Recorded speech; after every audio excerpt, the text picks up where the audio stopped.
श्री स्वामी समर्थ. तुमचं सर्वांचं आजच्या नवीन ब्लॉगमध्ये पुन्हा एकदा मनापासून स्वागत आहे. तर शनिवार रविवारचा दिवस खरं तर आरामाचा दिवस असतो, पण आपल्या गृहिणींसाठी नसतो तो, कारण पुढच्या आठवड्याची सगळी कामं आपण शनिवार रविवारी मोस्ट ऑफ करत असतो. आता मी वर्किंग नाही आहे तरीसुद्धा मी पुढच्या आठवड्याची बरीच कामं ही विकेंड्सलाच करून घेत असते. म्हणजे आलं लसणाची पेस्ट बनवणं असू दे, खोबरंचा कूट असू दे, किंवा वाटण असू दे, किंवा शेंगदाण्याचा कूट असू दे, घरातलं काही सामान संपलंय की नाही ते सगळं बघण्याचं काम मी विकेंड्सलाच करत असते. कारण मग परत आठवडा सुरू झाला की मग आठवड्याभराची कामं वेगळी असतात, आणि ही कामं जेव्हा आपण विकेंड्सला करतो तेव्हा आपण आठवडाभर फ्री असतो. म्हणजे आठवड्याभराची कामं आपली ॲडव्हान्समध्ये रेडी असतात, त्यामुळे आपण थोडेसे फ्री असतो. तर तेच मी आता मार्केटला जाणार आहे की काय काय संपलं आहे ते घेऊन येणार आहे.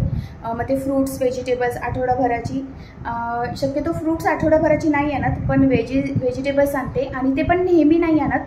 आता पावसाळा आहे, सारखं बाहेर जायला जमत नाही म्हणून.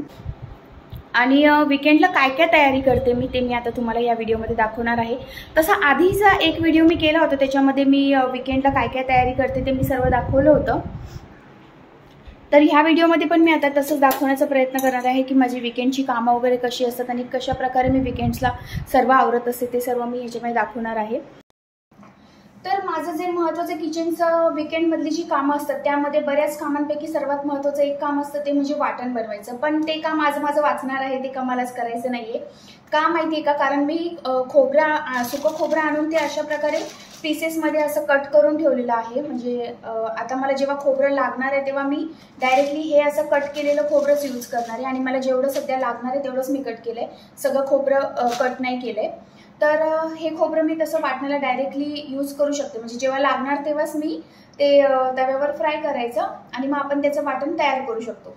दुसरी महत्त्वाची गोष्ट आपल्याला लागते ती म्हणजे कांदा. तर मी कांदासुद्धा, हे वाळलेला कांदा आहे, हा मी नाशिकवरून आणला होता. नाशिकला भरपूर कडक उन्हामध्ये हा कांदा पीस करायचे आधी, आणि मग तो कडक उन्हामध्ये असा पसरवून ठेवायचा, आणि 3 ते 4 दिवस लागतो हा कांदा सुकण्यासाठी.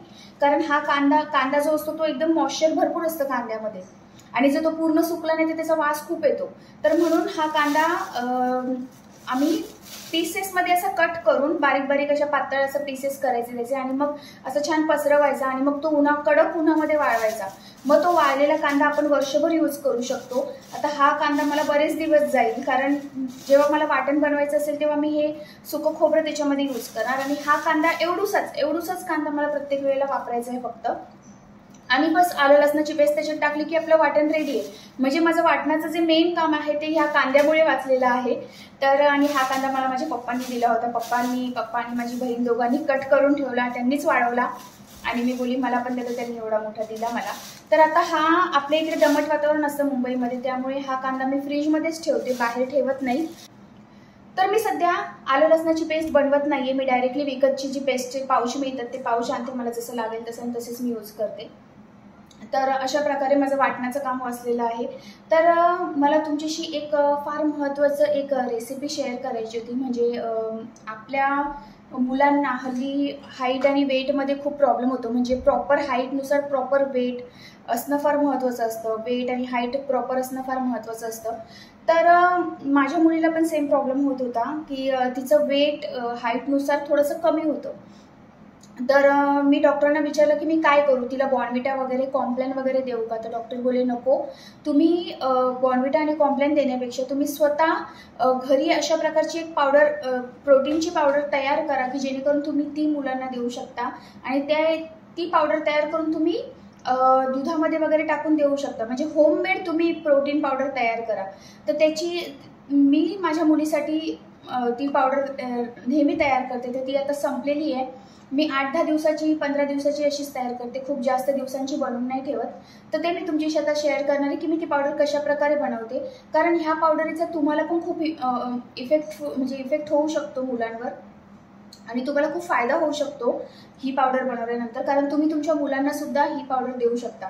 तर ही पावडर आपण ड्रायफ्रुट्सपासून बनवतो. तर ड्रायफ्रुट्समध्ये तुम्हाला माहिती किती प्रोटीन्स असतात, आणि आपल्या इसेन्शियल जे घटक असतात आपल्या बॉडीसाठी जे इम्पॉर्टंट असतात ते सर्व त्याच्यामध्ये अवेलेबल असतात. त्यामुळे मला डॉक्टरांनी म्हणजे चाइल्ड स्पेशलिस्ट जे आमचे डॉक्टर आहेत त्यांनी मला ही सांगितली होती की कसं तयार करायचं. तर मी ते तुमच्याशी शेअर करते की तुमचे पण लहान मुलं असतील तर त्यांच्या ग्रोथसाठी ह्या पावडरमुळे नक्कीच फायदा होईल. तर मी आता ती आता बनवायला घेते आणि मग मी तुम्हाला तुमच्याशी पण शेअर करते. तर ही पावडर बनवण्यासाठी आपल्याला सर्वात महत्त्वाचे इन्ग्रेडियंट असं ते म्हणजे ड्रायफ्रुट्स. आपल्याला कोणते कोणते ड्रायफ्रुट्स लागणार ते मी तुम्हाला आता दाखवते. तर हे आहेत सर्व इम्पॉर्टंट ड्रायफ्रुट्स. याच्यामध्ये आहे वॉलनट, त्याच्यानंतर हे आहे पिस्ता, काजू, बदाम आणि केसर. आपल्याला थोडंसं लागणार आहे, एवढं नाही यूज करणार आहे मी, थोडंसं लागणार आहे. तर हे आपण आता रोस्ट करून घेणार आहे, तव्यावरती फ्राय करणार आहोत. कारण आहे ना थोडंसं मॉइश्चर असतं आणि काही काही ड्रायफ्रुट्स फ्रीजमध्ये होते त्यामुळे हे बघा थोडंसं मॉइश्चर आहे. तर आपण व्यवस्थित जर आपण ते थोडेसे गरम करून घेतले ना, तव्यावर फ्राय केले ना, तर ते मिक्सरला व्यवस्थित बारीक होतात आणि बारीक पावडर फॉर्ममध्ये आपल्याला करायचं आहे. जेणेकरून मग पावडर आपण स्कूलला वगैरे जाताना 1 ग्लास दुधामध्ये, गरम दुधामध्ये तुम्ही ही पावडर टाकून मुलांना देऊ शकता. तर चला आपण पटापट आपण बघूया की कसं बनवायचं ते. तर अशा प्रकारे मी कढई ठेवलेली आहे. थोडीशी आपण कढई गरम झाली की त्याच्यामध्ये एक एक जे ड्रायफ्रुट्स आहे एक एक आपण ते टाकणार आहोत. तर सर्वात आधी मी बदाम टाकून घेते. तेल वगैरे टाकायची काही गरज नाहीये, फक्त आपण असंच फ्राय करून घेणार आहोत, थोडंसं रोस्ट करणार आहोत आपण. त्याच्यातला मॉइश्चर निघून जावं आणि थोडासा कडकपणा आला ना की मिक्सरला व्यवस्थित बारीक करता येतं, पावडर त्याची व्यवस्थित होते.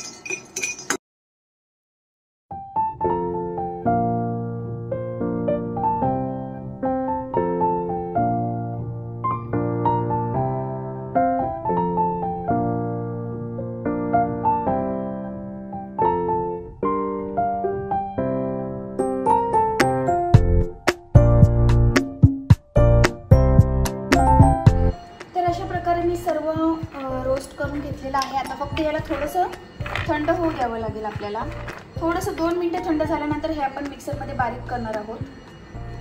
तर आता आपलं सर्व रोस्ट करून झालेलं आहे. आता आपण हे सर्व मिक्सरमध्ये बारीक करणार आहोत आणि एकदम फाईन पेस्ट बनवायची आहे, जेणेकरून आपण ती जेव्हा दुधाच्या ग्लासमध्ये जेव्हा आपण टाकतो ना तेव्हा पूर्ण व्यवस्थित असं मिक्स झालं पाहिजे. कारण काय होतं ना, जर आपण फाईन पेस्ट नाही केली, व्यवस्थित जर बारीक नाही केली ती पावडर, तर ना कधी कधी ती दुधाच्या ग्लासच्या अशी तळाशी जाऊन बसते आणि मग ते मुलं प्यायला कंटाळा करतात. कारण मुलांना चावायचा खूप कंटाळा येतो, मी माझ्या मुलीवरून सांगते. तर ते जर व्यवस्थित फाईन पेस्ट आपण केली ना तर दुधामध्ये ती व्यवस्थित मिक्स होते. आता जर तुम्हाला त्याच्यामध्ये साखर टाकायची असेल तर जेव्हा तुम्ही पावडर बनवता मिक्सरमध्ये तेव्हाच तुम्ही साखर टाकू शकता, पण माझ्या मुलीला साखर आवडत नाही त्यामुळे मी टाकत नाही. जर तुम्हाला आवडत असेल तुम्ही नक्की टाका, तुमच्या मुलांना जर आवडत असेल तर. तर आपण हे सर्व आता मिक्सरमध्ये बारीक करणार आहोत आणि ते बारीक करतानाच त्याच्यामध्ये मी थोडंसं केसर टाकणार आहे, म्हणजे केसर पण त्या सर्व पावडरमध्ये व्यवस्थित मिक्स होऊन जाते. मग जेव्हा आपण दुधामध्ये ती पावडर टाकतो तेव्हा केसर पण व्यवस्थित त्याच्यामध्ये मिक्स होतं. तर मी आता तुम्हाला दाखवतेच पुढे कसं करायचं ते.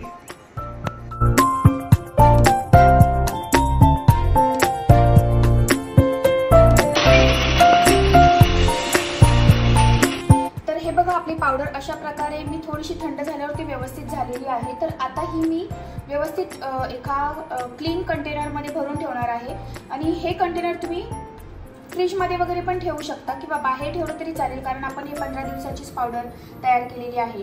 तर रोज दुधामध्ये 1 चमचा जरी तुम्ही टाकला तरी 1 चमचा भरपूर होईल एका दिवसासाठी. चणे जे असतात ते पण तुम्ही यामध्ये रोस्ट करून टाकू शकता, कारण चण्यांमध्ये पण भरपूर प्रोटीन्स असतात. मी तुम्हाला चणे दाखवते. तुम्ही हे चणे सुद्धा यामध्ये टाकू शकता. ह्यामध्ये खूप मोठ्या प्रमाणामध्ये प्रोटीन्स असतात.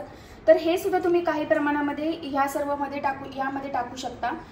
मी नाही टाकलेत कारण माझ्या मुलीला त्याची टेस्ट आवडत नाही, त्यामुळे मी नाही टाकलेत. पण जर तुम्हाला प्रोटीनसाठी जर हवं असेल तर तुम्ही हे चणे सुद्धा त्यामध्ये ॲड करू शकता. चांगला ऑप्शन आहे. तर बघा अशा प्रकारे मी कंटेनरमध्ये भरलेलं आहे हे, आणि मी फ्रीजमध्ये नाही ठेवणार आहे, मी ते समोरच ठेवणार आहे, कारण मला ते घ्यायला इझिली बरं पडतं. फ्रीजमध्ये ठेवलं की काय होतं, त्याच्यामध्ये मॉइश्चर पकडायची शक्यता असते, त्यामुळे मग मी हे बाहेरच ठेवणार आहे. वीकेंड वर्कमध्ये बाकीची पण बरीच कामं येतात, म्हणजे जसं काही खोबरं असं अशा प्रकारे पीसेसमध्ये कट करून ठेवायचं, त्यानंतर ते थोडंसं भाजून घ्यायचं आणि मग ते फ्रीजमध्ये ठेवलं तरी चालतं किंवा वरती डब्यामध्ये साठवलं तरी चालतं, त्याला बुरशी वगैरे येत नाही जर आपण भाजून ठेवलं तर. त्याचप्रमाणे शेंगदाणेसुद्धा मी एकदाच आणून व्यवस्थित ते भाजून गरम वगैरे करून ठेवते, म्हणजे ते पण फ्रीजमध्ये नाही ठेवले, वरती ठेवले तरी चालतात. तर हे सर्व शेंगदाणे मी वापरणार आहे. काहीचा कूट करते तर काही असंच भाजीसाठी ठेवते. तर अशा प्रकारे ती जी प्रोटीनची पावडर आहे ती आता रेडी झालेली आहे. माझं महत्त्वाचं काम आज झालेलं आहे, कारण 15 दिवसाची पावडर मी आज रेडी केलेली आहे आणि ती फक्त मुलीलाच देते असं नाही, तर माझ्या मिस्टरांना सुद्धा मी ती पावडर देते. त्यांना पण दुधामधून देते किंवा मग मिल्कशेकमधून देते. तर कसं असतं ना की पुरुषसुद्धा बिचारे बाहेर जातात आणि दिवसभर कष्ट करतात, तर त्यांना थोडीशी सकाळी नाश्त्यासोबत थोडंसं असं ड्रिंक वगैरे असलं की त्यांना पण थोडंसं हेल्दी फील होतं, एनर्जी वाटते त्यांना पण. तर मी सकाळी त्यांना मी हे द्यायला आता स्टार्ट केलं की दुधामध्ये केळी वगैरे टाकून आणि ही पावडर टाकायची, केळी टाकायची आणि मग त्याच्यामध्ये थोडंसं मध किंवा तुम्ही थोडंसं तूप टाकून आणि जे खजूर जे असतात काळेवाले खजूर चांगल्या क्वालिटीचे ते पण तुम्ही 1-2 खजूर टाकून तुम्ही एक प्रकारचं मिल्कशेक बनवून ते तुम्ही त्यांना देऊ शकता. त्यासाठी काही जास्त कष्ट घ्यावे लागत नाही. जर आपण पावडर जी आता मी प्रोटीन पावडर तयार केली आहे घरच्या घरी, ही जर आपण तयार करून ठेवली ना तर 1-2 मिनिटांमध्ये कामं होतात. तर सकाळी जर काहीच न खाता गेले तर काय होतं ना की दुपारी 2-2:30 वाजता लंच टाइम असतो आणि त्या वेळेपर्यंत खूप मोठा गॅप होऊन जातो, कारण आपण रात्री 10, 10:30, 9:30, 10ला जेवतो आणि दुसऱ्या दिवशी सकाळी जर काहीच नाही खाल्लं, फक्त चहावर वगैरे आपण राहिलो तर दुपारी 2-2:30 पर्यंत खूप मोठा गॅप पडून जातो. तर त्यामुळे मग जर सकाळी आपण थोडंसं ब्रेकफास्ट दिला आणि त्यासोबत असं मिल्कशेक असा बनवून दिला तर त्यांना ती दुपारी 2-2:30 पर्यंत ते जी स्ट्रेंथ असते, एनर्जी असते ती त्यांना मिळते. तर मला असं वाटतं की तुम्ही पण नक्की ट्राय करा ही प्रोटीन पावडर. कसा वाटला तुम्हाला आजचा व्हिडिओ? मला असं वाटतं की हा व्हिडिओ तुम्हाला इन्फॉर्मेटिव्ह वाटला असेल, आवडला असेल तर नक्की लाईक करा, शेअर करा, सबस्क्राईब करा आणि जर तुमचे काही सजेशन्स असतील तर मला कमेंट्सद्वारे कळवा. चला तर मग पुन्हा भेटू अशाच एका सुंदर व्हिडिओमध्ये. तोपर्यंत श्री स्वामी समर्थ.